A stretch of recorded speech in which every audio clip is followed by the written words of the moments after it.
Hey everybody, welcome to We Run on Reruns. I'm Amanda and I'm here with my brother Eric. How you guys doing? Hope you've enjoyed rewatching Friends with us. We're now into season 3. And before I forget, we are really appreciating all of the support that we're starting to see on our socials. So if you could go leave a message, get involved in the conversation, put a like on it, share it with a friend. We're on TikTok, YouTube, Instagram. We're everywhere. Go ahead and share that with a friend. We really appreciate it. Thank you so much for all the support so far. Yes, we're all over the place, so please find us wherever is most convenient for you. And I just wanted to echo Eric's sentiment there. Really appreciate all the attention, and send us your feedback. We'd love to hear what you guys think. If you agree with us, don't agree with us. We have some pretty fun episodes that we're going to be discussing with a lot of controversial topics. I would say a lot of areas where people feel quite strongly either way, as do we. We're getting into the thick of it here in season 3. That's right. We are getting into the mix right about now. Maybe not quite today, not this episode. Yeah, but coming up. But the next one is going to be a banger. Yeah, this week is a really fun week to talk about Friends for sure. And as a reminder of where we were at, so our last episode, we covered episodes 11 and 12, where Monica and Rachel were dealing with a noisy upstairs neighbor who Phoebe decided to confront.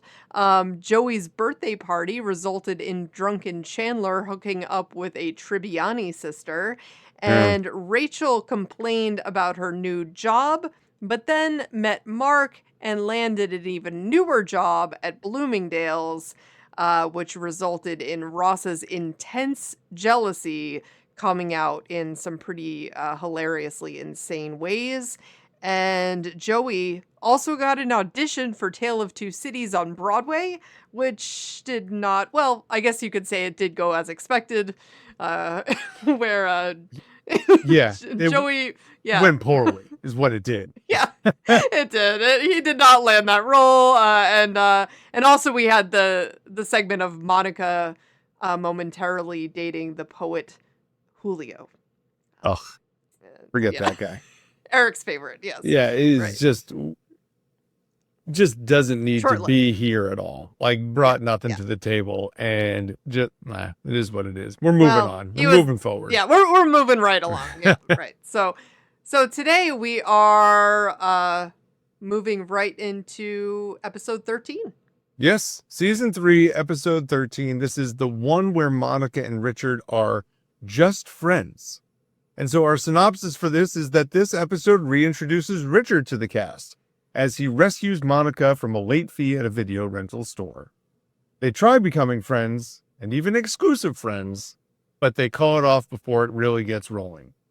Phoebe starts dating Robert, who only wants to wear gym shorts. While he's at Central Perk, he unknowingly exposes himself to almost every member of the group. And Rachel and Joey are trying to trade books, and Rachel starts reading The Shining, while Joey is now reading Little Women. Now, how little are these women? Are they like scary little? Oh my God, Joey. Do you want to put it in the freezer? Yeah.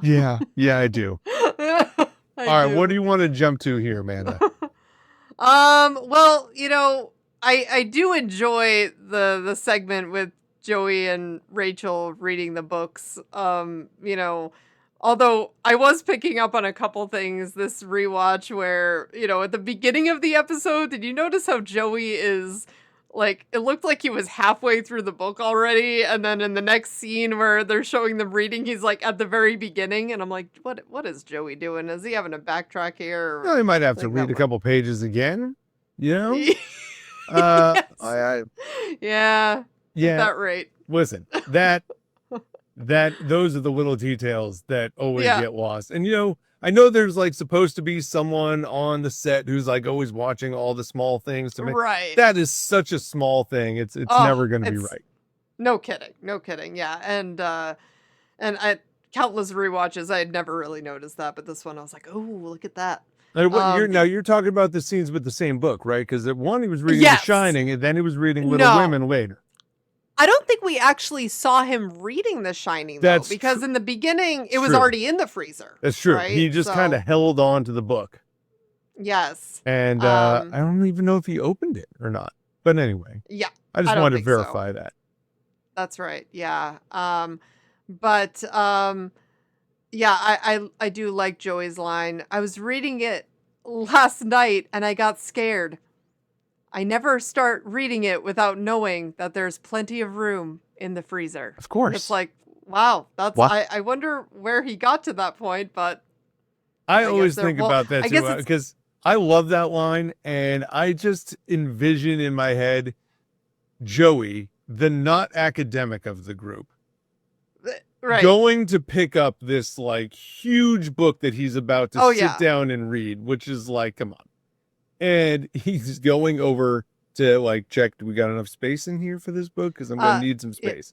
Like, it's a Yes. funny visual. Mhm. I just find it interesting that Joey's the one in this story who's doing like reading. Oh, and both of them, I would say, because Oh, yes. Rachel too. It's like, Yes. okay, she usually would pick the magazine. Like, definitely was the one Yeah. who, even when she took that class with Phoebe, and she Yes. was kind of like, yeah, like found a way to not read the assigned book. So did I'm like, you- really, Rachel? Did Yeah. you really read Little Women the first time, Well- Rachel? That doesn't feel like something that you would have done.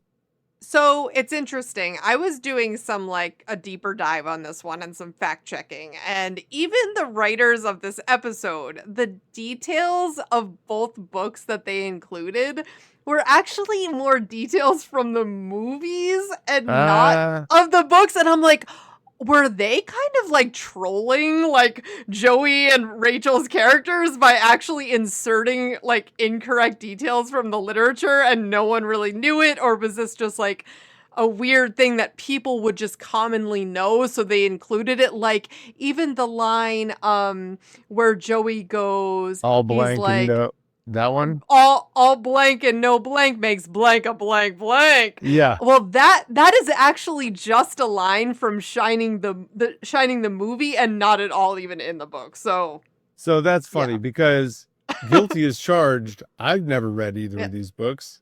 yeah, That like yeah. and I know, listen, to everybody listening, both of us are English majors. We both read a lot of books in our day. Neither of those came across my path though. And I didn't go Yeah. seeking either one of them out. So that line, whenever he says that, I'm always like, wow, like where is that? Where would that be in the book? Like it feels like a movie line. You know what I mean? Well, yeah, and he But just I'd never read it, so I don't know. yeah, and it's not it's been a long time for me for both of these books. So it's like but it's one of those visual cues I think that just worked so much better in the movie, where it's like you see it on his typewriter, where his spiral into madness in the book just plays out a little bit differently. But that's kind of what that line, holds to. That's Sure. that's when that's going down, is when he the main character is losing it.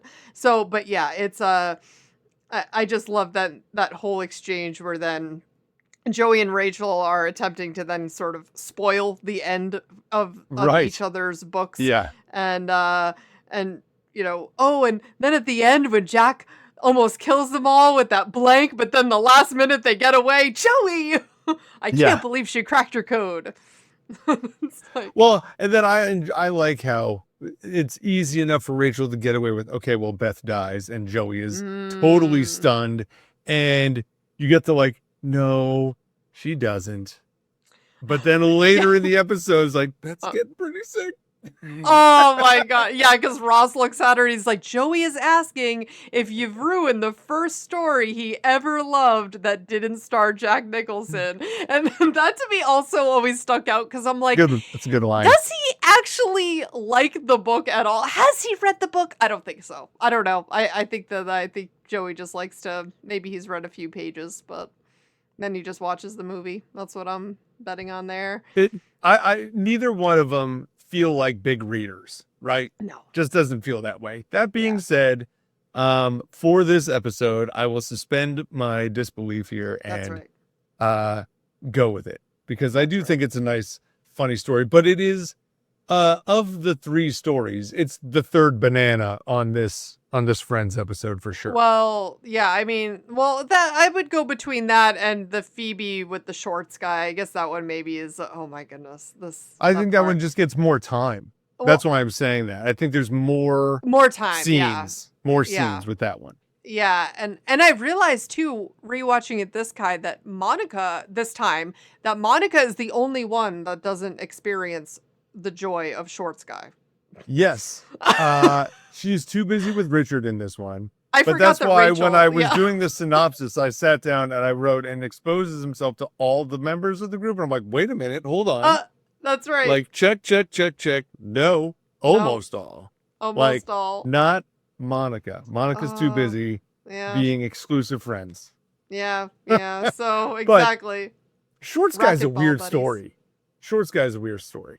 It is so weird, and I'm thinking, like, first of all, like, how clueless. I mean, you know what? My favorite part of that whole segment, though, is the fact that Gunther is the one that at the end calls him out. Yes. That is, like, my favorite Yes. part. He's like, buddy, this is a family place. Put your mouse back in its house. It's like, Yeah, oh my God. This is like Gunther's shining moment, because this is his opportunity to come to the aid of That's the right. friends Mhm. without actually having connected to them at all. Mhm. And so he starts kind of inserting himself as a more notable member of the cast, I think. And we've So seen true. him float in and out of a few things, but this was a moment where none of them wanted to say anything. And Gunther's the one Mhm. that steps up and does it. And between these episodes and then later in the week when we talk about the next Oh, two, yeah. Gunther is definitely Gunther's playing got a another more moment in that pivotal one too. role. Yeah, he's Sure does. he's coming out in pretty important ways, I would say. Yeah. Season that 3, Gunther's impact the whole showcase. group. That's right. So, and then with this guy though, I mean, come on, between him not realizing that he's feeling a little drafty himself, so he's exposing himself to everyone all the time. Clearly, it's affected all of his relationships, because even his comment Clearly. to Phoebe, is it something I'm putting out there? Like, come on. Like, and she's like, Yes. Yes, it is. Yes, it is. And it's like, she even goes the lengths of offering stretchy pants, and he's like, oh, I'd feel like I was on display. It's like, dude, you're just not getting it You're at all. already on the most display. The most display. Yeah. I will say in this story, I know the Gunther thing is also good, but I find it really enjoyable to watch the section of this when Joey finds out, when Joey sees what's going on. Uh-huh. Because Chandler kind of leans over, and Chandler and Ross are already in the know.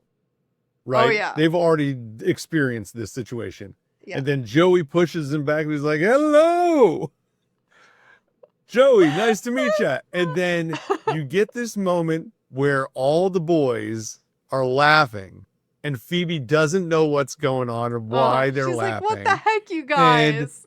And it's just this, like, that seems like a very relatable Mhm. friend moment. Like, not just Friends, the TV show, but just a moment with all Yes. friends where maybe one gender is getting something and somebody from the others is left out. Mhm. And that's where we are. Mm-hmm. I also do love the line when Chandler and Ross are exposed to this, and for lack of a better Yes. word, and he's like, he's coming out of his shorts, and then Ross is like, try not to look directly at it, and Chandler just goes, oh, It's like an eclipse. Oh my God. Yeah, Oh, that's that it. gets me each That's it. time. Yeah. Oh boy. Uh, But then really the most significant part of this Yes. episode is around the whole Richard and Monica segment. as it should be. As yeah. it should be. Yeah, as it should be, because she runs into him, as you said, like in the in the video, one of those places, as we've mentioned before, where he used to pick out videos and, rent them out for a little while and then bring them back when you're done. And for $3. That's right. That's right. $3. Mm-hmm. So, runs into him there, and then that just, I have to say though, Eric, what do you think about just how all of this went down? Because I feel like I had some stronger feelings about this whole scenario and kind of looked at it in a different way than I had before. And I'm just wondering what your thoughts are. Okay. Yeah. My thoughts on just the fact that this story played itself out is that it should have. Yeah. Monica was devastated when they broke up. We never saw the Richard side of it, and we wouldn't. But Monica was clearly devastated. It took a while, and we saw her making some crazy decisions early in this season, regarding like the answering machine and other things like that had really spiraled out of control. And if you're in that state, I feel like it's likely that there's going to be a bounce back to the relationship, right? Not all the time, but it's more likely that if you were that attached to begin with, that if the opportunity presents itself, you're going to try to get back involved in that relationship. I don't think it always happens, but I think it's more likely to happen. Yeah. And so I think this is a realistic thought because neither Monica nor Richard want to break up. Yeah. They wanted to be together. They just don't see eye to eye on having kids. And you could understand Richard's perspective on that. I totally would understand that. Oh, for sure. Yeah. I mean, Monica gets it. Yeah. So, it makes sense. It's like, yeah, he literally is in a different stage of life, and like, but I have to say, he's already a grandfather. It's true. But people do have, then sometimes it's like, second cycle through life for men. They can, that sometimes goes down that way. But I don't know. Watching this again, for some reason, I was just annoyed by Richard. And I really love Richard's character. But I just am like, you know what? This was like, he knows how hard it was. And it was really hard for him too. But he knows that I feel like Monica made this like super level-headed, logical decision on like, listen, I know that I want this and I'm going to be really strong. And like, you're telling me that, that he would want this only for her, right? Like, that's kind of what he kept saying, is that like, if I have to, right? Like, if I have to, then I'll do this for you. He would do all of those and things. So even with him saying those kind things, and that she knows that he would, like, I think that he actually would have, she was like, you know what? I know what you really want in your heart though. And like, that's really also not what I truly want either. And they just wanted different things. So she, I feel like, really was the one to make that decision for both of them and walk away.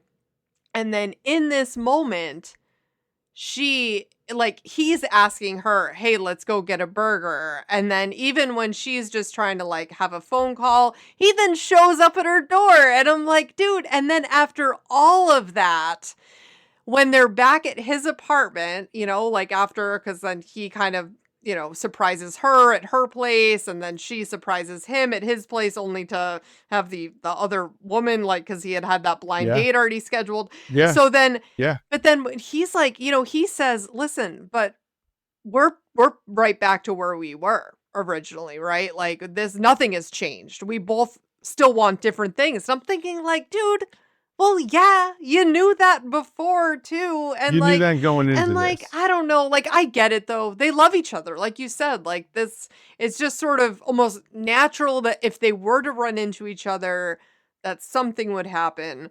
But I was still just frustrated with him. I feel like he should have then at that point said, listen, like, not tempted both of them even further. And just sort of at that point reinforced. It just sucks. Like the whole thing. I fully support your opinion here. Like, it's on Richard that this second like fallback happened because of him showing up at Monica's door. Yeah. And he could have easily just stayed farther away and called it a day. But clearly he doesn't want that. And neither does she really on some level. But that's true. On the most maximum level, on the ideal train, that Monica is still in her mid-20s. And if she wants to get married and have a family, she wants to be doing it with somebody who also wants to be married and raising a family, not someone who is begrudgingly raising a family with her. No. So, yeah, she knows it's not going to work out, and so does he, but they both still love each other. Yeah. And that's just going to be hard to deal with. But, and then it's like, frustrating also because we know what happens in the future too, where then Richard appears again and then he really is like, I totally regret my decision. So I almost feel like, dude, like it's frustrating because it's also for him because it's like, this is your opportunity, man. Like if you really want to be with Monica and have that future, right now is the time. And he was the one to kill him. Even if he had come to the table with that, he'd never have gotten it to work. The only way that she wouldn't have believed it, because the only way she's going to believe it and have that go down okay is if he doesn't say, if I have to, if I have to, if I have to. Yeah, he would have had to work really hard at convincing and unwinding that tale. Yeah. Like, you're not going to be able to change that narrative only a couple months later. No. Especially without a mustache. Come on now. Yeah, so I learned, do you remember that movie In and Out? He had shaved it for that movie. I mean, I know isn't there isn't In and Out like a Disney cartoon movie now? Oh, is it? Isn't there one like? No, that's Inside Out. That's Inside Out. Oh, that's such a cute one. Yeah. I would think you would know that before me, to be honest. But... Well, but I definitely know. I had to assume, and I didn't look it up, but I assumed that he shaved his mustache for a role. That's what it was. Yep. Yeah. Okay. That's what it was. In and Out. I don't. Yeah. I think it was Kevin Kline. I think was the lead in that. Oh, it was from like. It's coming back to me. Yeah. It is coming back to me. Okay. I was just gonna say it's from the mid-90s, but obviously that's clear if he shaved his mustache for that role. So, yeah, I do like how they negotiate back and forth about how, like, what if we're friends and we don't see other people? Like, exclusive friends. We could be friends who live together and vow to be friends forever. This is Monica.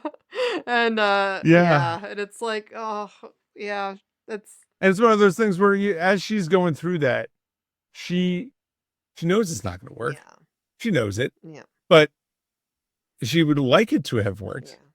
Because she hasn't had another relationship nearly as good as this one. So I feel it is a very responsible decision, not one you see a lot of people make. But good on her for making that call then. And to be honest, since the breakup with Richard, we're 13, 14 episodes in.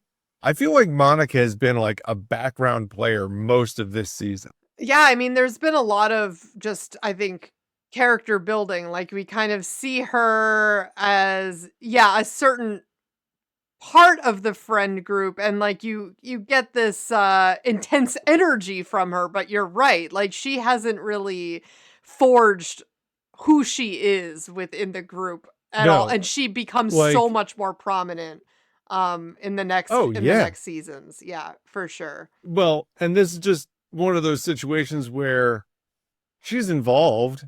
She's around, but none of the stories seem to revolve around her as much. Where last season, everything was around Monica and Richard. Yeah. And I think that's one of the good things that they do. They kind of like move them in and out, and they all take turns kind of being like leads for episodes.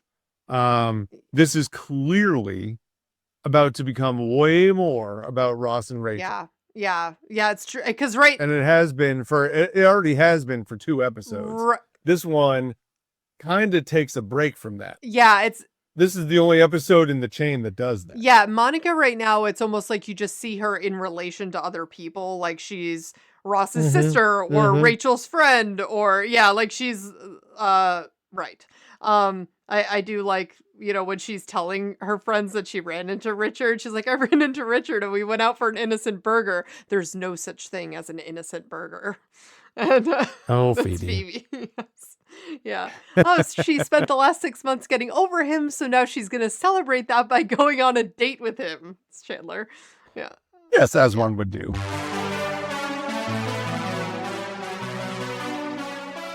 This is now season 3, episode 14, The One with Phoebe's ex-partner. And in this episode, Phoebe's former singing partner shows up to Central Perk to perform, and Phoebe is unwilling to reconcile their differences. This changes throughout the episode, and Phoebe lays down an ultimatum. Chandler starts dating Ginger, who only has one leg, and formerly dated Joey. And Ross goes to a fashion conference with Rachel, but ends up falling asleep? Ross falls asleep a couple times, I think. Asleep? Yeah.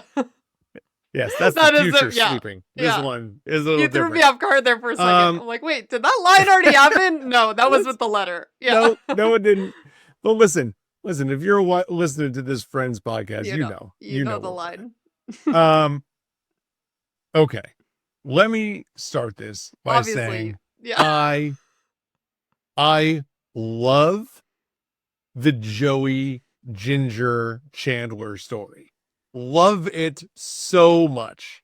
It is easily listening to Joey tell the story about what happened while they were camping, watching him literally hide behind a coat rack. Yeah.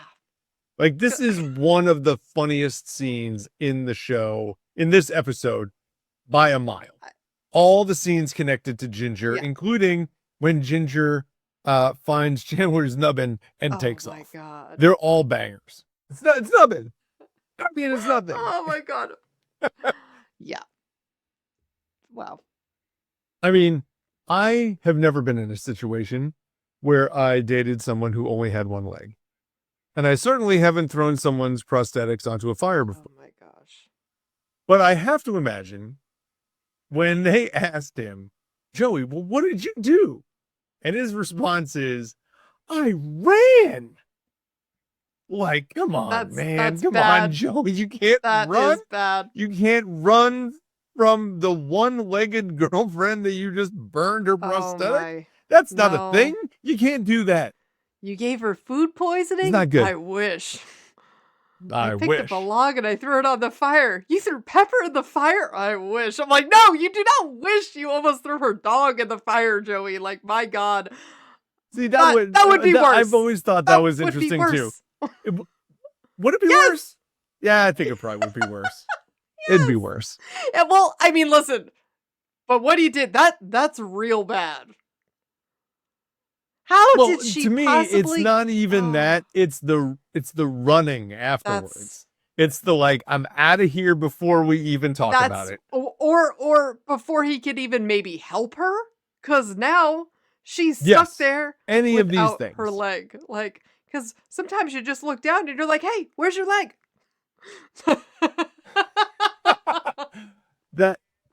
And Chandler follows that line. This is where Chandler's really good, because that line can be so insensitive today, right? Like mid-90s when Chandler says, hey, every now and then you're just like, hey, where's your leg? That you can't make that joke today. But he does follow it up with, I'm the smallest person in the world, aren't I? And so he even reflects on himself knowing this is a terrible joke. He knows he's awful for even saying that. And it's one of those things, though, where he's literally, it's like saying the quiet part out loud, where he is saying that to his closest friends. And he's just like, you know what? Yeah, sometimes this is what I'm thinking. But you're right. That probably wouldn't make it onto the TV screen these days at all, even though it is a joke. Imagine. And it's like, and he's like, right, I'm the smallest person in the world. Then he looks over, actually, he's the smallest person in the world, looking at Joey. And he's like, you heard about the leg burning? It came up. Oh my. Neither one of them are in good shape. No. It's just so sideways where both of them end up. And it's funny because I feel like outside of Janice, this was kind of the first time we saw Chandler almost in some sort of successful relationship. Yeah. Didn't last long, but he had a way better shot with Ginger than Phoebe did with Robert in the last episode. Are you a fan of Twin Peaks, the show? Have you ever seen it? Okay. So I've only seen pieces of Twin Peaks, but I did see an episode of Psych where they like redid a Twin Peaks episode. Yeah, you should check it out. Man. It actually made me go and watch Twin Peaks so I could see some of like the jokes that they were going for. Really good because they used like the whole cast. It was great. Psych really was a great cool. Show. Yeah, well, Twin Peaks, I feel like it. Yeah, you should go ahead and watch it. I think haven't seen the whole thing, but I've seen some of it. It's odd. It's like it's funny, it's dark, it's creepy, but it's also humorous. Either way, the girl who plays that character Ginger is Ginger, not Ginger. I remember because it made me think of like a movie star. Yes. And she played a character, Audrey Horne, on Twin Peaks, but she just has, she almost to me has like a Marilyn Monroe quality. I just think she's so pretty, that actress, but not in a lot of stuff, but also she was in that. That is the other thing that I recognized her from. But outside of, actually, I'm going to check right now to see if she was on that Psych episode. Yeah. Because it wouldn't surprise. Because I think she might have been. Well, I also did think though, with that whole, before we move off of the wooden leg storyline, the fact that she actually agreed to go to Chandler's house or apartment, even though she knew that Joey lived there. And the whole experience with the leg, to me, I'm thinking like, this lady's kind of crazy herself, because what if I had gone through that insane experience and I knew that there was any connection to that guy, I would never show my face there and be like, wow, and you're like roommates with this dude, I'm out of here. So just saying. For what it's worth, she definitely was on that Psych episode of Twin Peaks. She was. Yeah, for sure. They had a whole bunch of them on there, and I didn't know who was what. Like, I didn't even recognize it the first time, but I got it the second time. I rewatched that one a bunch of times too. Well, so on this episode too, though, we do have the Ross falling asleep at the seminar, which I think is the other maybe shorter storyline within this. It kind of just gives that bridge for what's to come in the next 2 episodes, right? It kind of is building on that whole theme. We're about to get into a couple of real heavy Ross and Rachel episodes, and this just kind of helps showcase the whole thing. Mm-hmm. And I will say, I find it amazing how quickly Rachel has gone from failing waitress to like Bloomingdale's superstar, and is now so important, that it's impossible for her to do anything except for her work, and so she's got to go to these seminars and do all sorts of other things. And you know, I do understand Ross being like, oh, I would go just because he wants to see her, but at the same time, he doesn't really want to go. No, he doesn't. And you know what? He would want to drag her to some dinosaur thing too, and she wouldn't want to go. And she probably, and I don't know if she would go.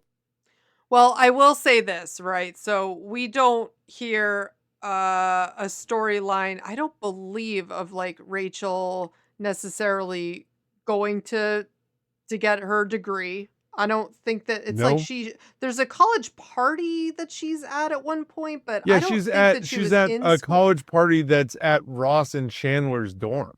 Yeah. So all of this, I'm just saying that because I'm thinking, you know, if you're then trying to get started in your career, and you also don't have the previous experience, and Right. you're not coming from a background with the education either. And so like she is going to have to work like 3, 4, 5, 6 times as hard to like agreed. to grow that, to keep that momentum going and to really make an impact. So I think where she is at is she's like, listen, I have my foot in the door here. Yep. I need to really hyper focus on this. But yeah, it obviously, we get that really, you see how intensely she's working at it, but yeah, it does seem to take over everything. It's like a jarring whiplash of how quick that's gone, because she didn't care about her job at all, and nor should she. Yeah. But now she desperately cares about it. So you have to be able to, if you're that person, that's fine. And work is now going to be incredibly important. Also fine. But you've got to be able to convey that and work through that in your own personal relationships too. You can't just then ignore everything else in your life, which is the impression we're starting to see here. Sure. Yeah. Yeah. But, it's but like I said, this is a bridge episode, so it's laying the foundation of that without really being aggressive about it. I can't help but think back to The List, and when Ross says she's just a waitress, and that part of this is probably tucked back in Rachel's mind, where she's thinking, you know what? I don't want to be just a waitress. I want to be more. And then it's like when the guys then spark that idea of like, well, you have to have the fear, and and she now is like, well, this is my opportunity. And you know what? I feel like Ross, I don't blame her for it. No. And I feel like if Ross had just not kept, like, listen, the showing up with the lighting of the that is to come. That is in the future. The lighting of the candle. We'll get there, guys. That's guys. Down the line. Jumping ahead. But yeah, it intensifies, and I feel like he's done all the gifts and stuff, and that's all happens already. And as far as this scene goes, though, with one thing that did strike me as odd is that even though Ross was going to the seminar with her, wouldn't Mark have still been there too? Well, that's a very interesting point. Because... And it's like, did he just not go because then he knew Ross was going? Oh, he's so slimy. Well, I will say that I don't know if Mark was taking like the second ticket, but Rachel had 2 tickets. So weird. Because when Ross volunteers to go, she's very excited about it. Yeah. And is like, okay, well, then you can come. And I assume, just off camera, this is when Mark just gets sent. Like, hey, by the way, I had to give the ticket to somebody else. Sorry, you're not coming. And I just find that so frustrating and a little bit infuriating that, listen, Ross, this is your dream girl. You've not stopped talking about how much you want to be with Rachel. And now here is your opportunity, dude. And you can't even get through like a 2-hour lecture without falling asleep and complaining about it. Like, you can't even fake that for like one seminar. If this is so important to you that you would go to these lengths and go to this thing, just fake it. Like, just be there. Just be awake and conscious. Like, that's literally all you had to do. And it's like, he just keeps just getting in his own way. I feel like Ross is just his worst enemy. We don't know how long this conference is. You said it was 2 hours. We don't know that. Nowhere do we get a timestamp on this. Regardless of the topic, I can't even see something longer than that keeping Rachel's attention, even if it is about fashion. Right? Facts. Like, well, that's the thing. So this is a very it's just very jarring how Yeah. quickly we moved from Yes. Rachel just Yes. at the coffee shop to power Yes. player at the office. Yes. And I think Ross is feeling that whiplash. Yes, absolutely. And as viewers, we should also be feeling it. And it's like I said, I don't blame Rachel for wanting to be doing more like passionate work. I say you got to be able to work it out, though, with the people in your life. You can't just cut out Ross and all your other friends because you have to work now. Yeah. Like that, you just got to find that balance. And I understand wanting to be able to go to work and work harder, especially when you are new in this career field. I get that. Well, there is something to balance, though. And usually you find that balance later, but still. Well, or not, and then you then decide to break up, which that's coming up though. So but that is the other option, I suppose. If you don't want to have that balance, right, then you're on an island all by yourself, and off you go and enjoy your work. But then that quickly she regrets that too. So yeah, there's definitely a lot to be said there, but we will not. I know I keep almost trying to jump ahead there because I'm excited to talk about that part, but I do want to mention the last storyline with this episode between Phoebe and Leslie. Eric, I found out a little tidbit on this storyline that I did not know. I don't know if you know. Okay. But the woman who played Leslie is Elizabeth Daly, who she was actually the voice behind the music video of Smelly Cat. Oh, was she really? Yes. I did not know that. Yeah, I didn't know that. She That's sung funny. when it was like Phoebe's like, "Oh my God, you guys get to listen to me? Like, I can't believe I sound this great." Like, yeah, that was her. And she also was the voice of Tommy Pickles on Rugrats, apparently. So just little fast facts. Oh yeah. I do remember I feel like I remember seeing her at some sort of like thing connected to that. Really? I wouldn't have been able to Yeah. if you had just you did just tell me. Like I don't know that I could have said, hey, if one of these people was on Rugrats and who were they? Who was it? Yeah. I don't know that I would have picked it out. Yeah. But yeah, that's about that's it. Yeah. But also unrelated to this whole thing, I do have to give Phoebe a moment here. I laugh every time. Oh, and I know. I say this in my life a lot when I go, "You never run on a bar," which is, her line to Monica when Monica's talking about, "Oh, it would be so great to see you guys just running around on a barge." Oh yeah, no. That line resonates with me. Me I don't know why. I say it in my everyday life way too often. I love that line too, and I have no idea why. It's just the way that she delivers it too. Yeah, you guys would have been so cute running around on a barge. You never run on a barge.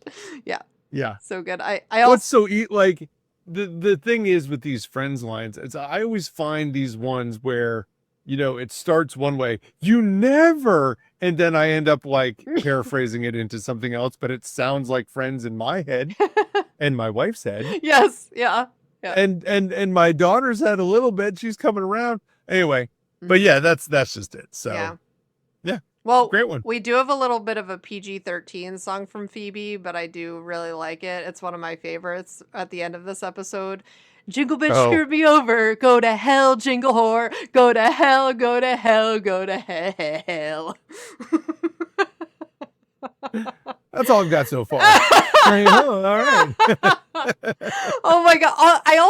I feel like it was a little bit of a plot hole, but whatever. I try not to take it that seriously, but listen, Smelly Cat has already been made into a music video.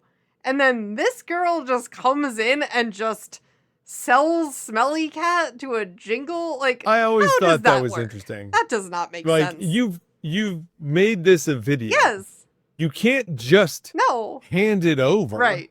Like, I mean, I understand verbal agreements and stuff, but you've already made this. Like that, you can't just send that. You're going to need some contracts and stuff. Anyway, it is what it is. Yeah, this has been a very interesting episode, and I do think it kind of falls into the just general bridge episode to get us from A to B for our next podcast. Yeah, that's right.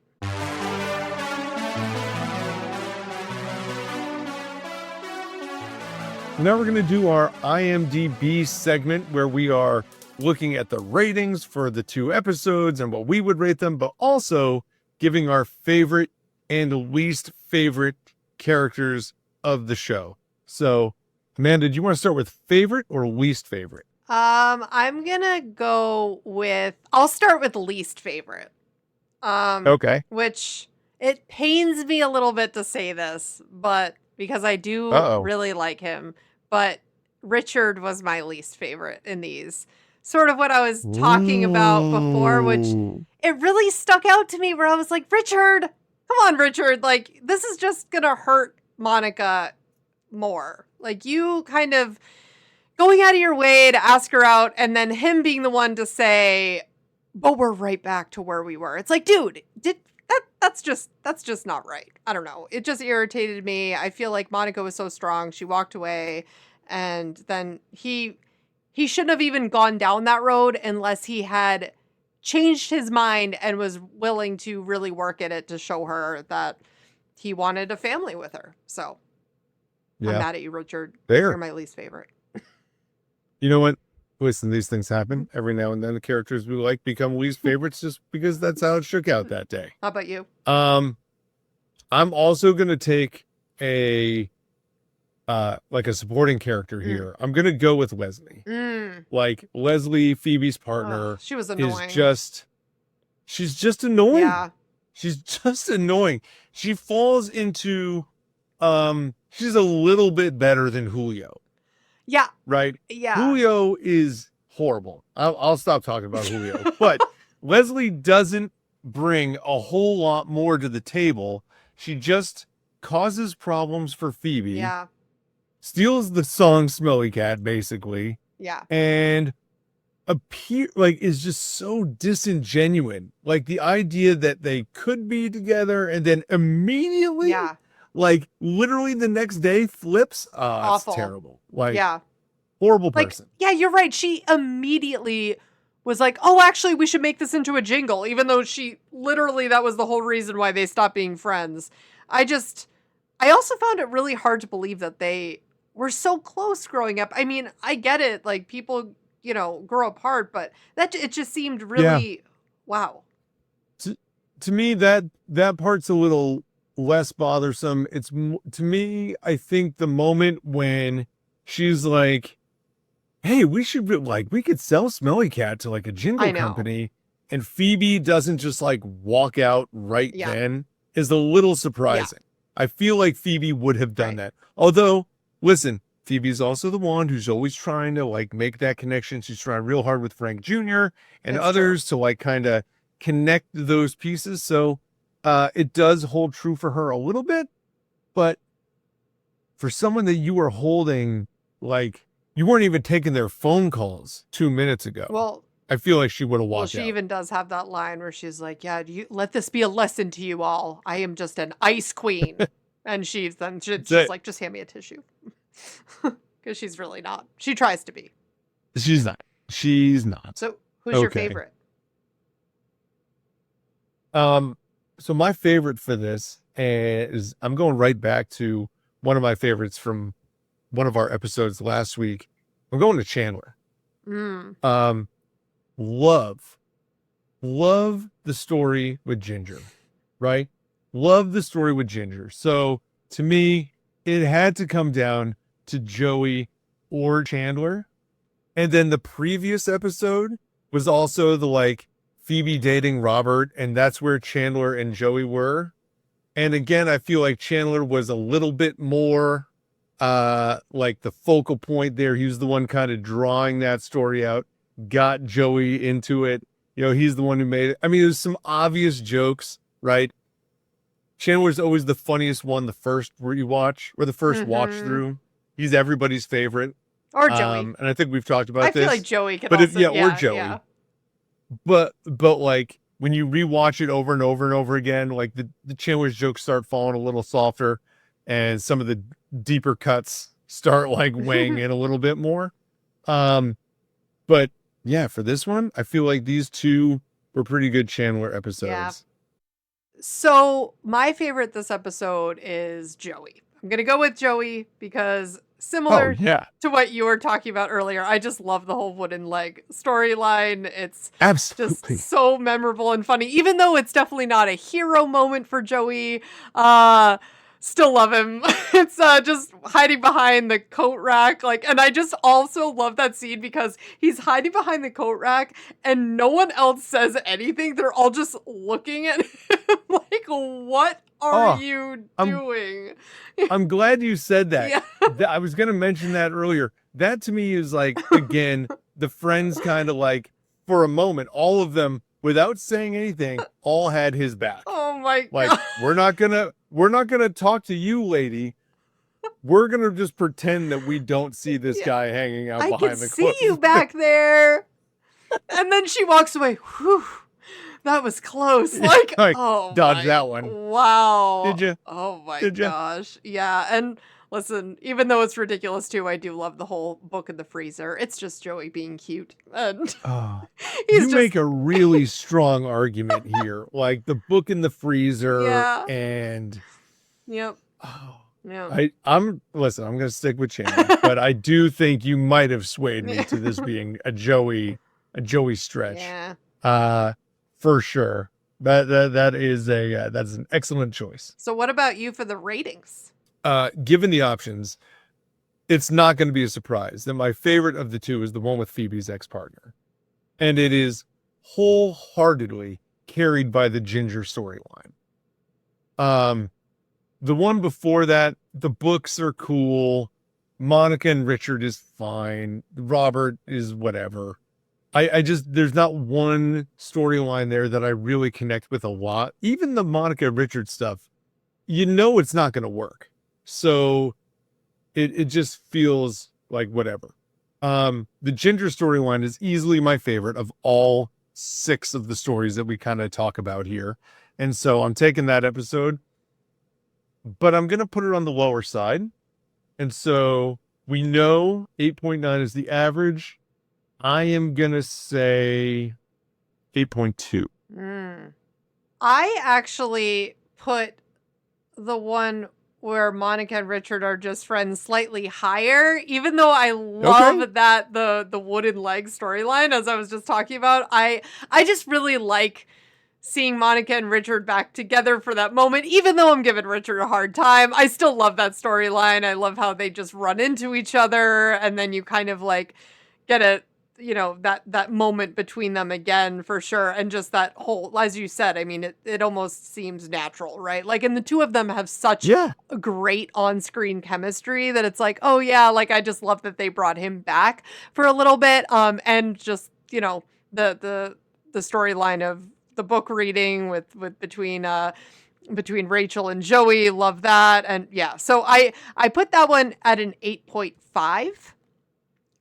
Okay. I might argue that if I was watching these all the first time, that the one where Monica and Richard are just friends is my favorite episode. Yeah. And it may be because I've seen it so many times Yeah. that I no longer care about their one episode reunion. But I think if I watched it the first time through, that would be like the thing that carried this. So I totally understand if that is the better episode. Because it has more like storyline impact. Yeah. It's like, oh yeah. It has more longer term storyline impact than anything that happens in the next one. And I would say to your point earlier too, where it's like, we don't really get to know Monica a ton yet. Like it is through her relationship with Richard that we really sort of started to get to know her more, and who she is as a character. So I kind of liked having those moments with her too, because she's so great. And I don't know. I don't think she is. I don't know that we don't get to know her. I think we got to know a lot of her through the first couple seasons. Yeah. I just think this season and maybe it's because she was so heavily focused in the first couple seasons. Yeah, that's true. That season 3, she seems to be the background character more than some of the others. Yeah. Yep. Wait, so like she's not really outdated. I mean, she had the storyline with Julio, but you know, there's not a lot other noteworthy stories other than her getting over Richard early in season 3. Yeah. Those were big. Yeah. But anyway. And her with her job. I think digress. that's let's take a lot of it. Yeah. Let's take a look at and the wait, answers so here. wait, you gave the one an 8.2. What about the other one? Okay. Did you give both ratings? So I just gave the rating for my favorite one, the one where Monica and Richard are just friends, is 8.5, but I didn't give my rating of then the one with Phoebe's ex-partner, I gave that one an 8.3. So just slightly lower. Okay. I'm in a similar boat. I'm just going to go slightly lower. Yeah. So the one with Phoebe's ex-partner, I said 8.2. So I will take the one where Monica and Richard are just friends as an 8.1. Okay. Literally just a little bit. All right. So let's see what. And here is the verdict. Oh my. So the one where Monica and Richard are just friends is an 8.1. You were right. And I was right. However, the one with Phoebe's ex-partner is a 7.6. No, it is tied. It's the fake Monica tie.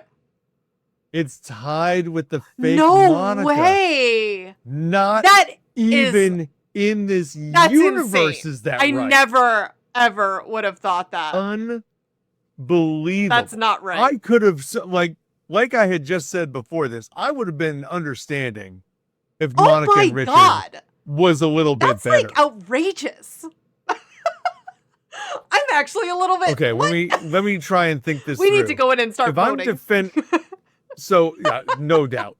But if I was going to defend the ratings at all, I'm going to tell you this much. So maybe this is where the people are coming from. Leslie is terrible. And the storyline with Leslie and Phoebe is a horrible story. But you never get to run on a barge. I know. Come on, the lines that come out of it. The Ross and Rachel storyline, the Ross and Rachel like going to the thing, the conference, like is a bridge. I mean, it's not anything notably valuable. So then we are left with the Ginger storyline, which in my opinion is the best of the bunch. Oh, it totally is. And that's why I had that one. And it's hilarious. Like that. It's super It's so funny. Oh my gosh. That's funny. Wow. Well, hold on. We're going to take some notes people. here. We got to get Put that down. Increase that vote. We got to increase that rating. Seriously. People, put your votes down. And by the way, if you think we're insane here, if you thought that, or if you're going to tell me that this is the worst Friends episode, you tell me why. Or at least worst through season 3, episode 14. That's right. There might be worse in the future. Let us know. But fake Monica? Come on. Fake Monica's as the same? Come on. Not hearing that.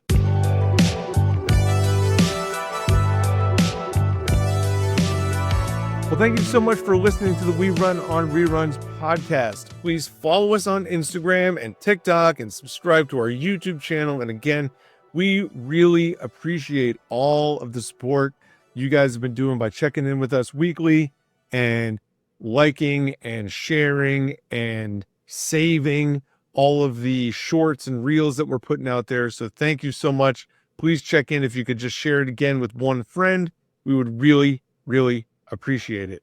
Check out our website at werunonreruns.com. And for Amanda, this is Eric. Enjoy watching episodes 15 and 16 of season 3 for later this week. Happy rerunning, everybody. See you, pal.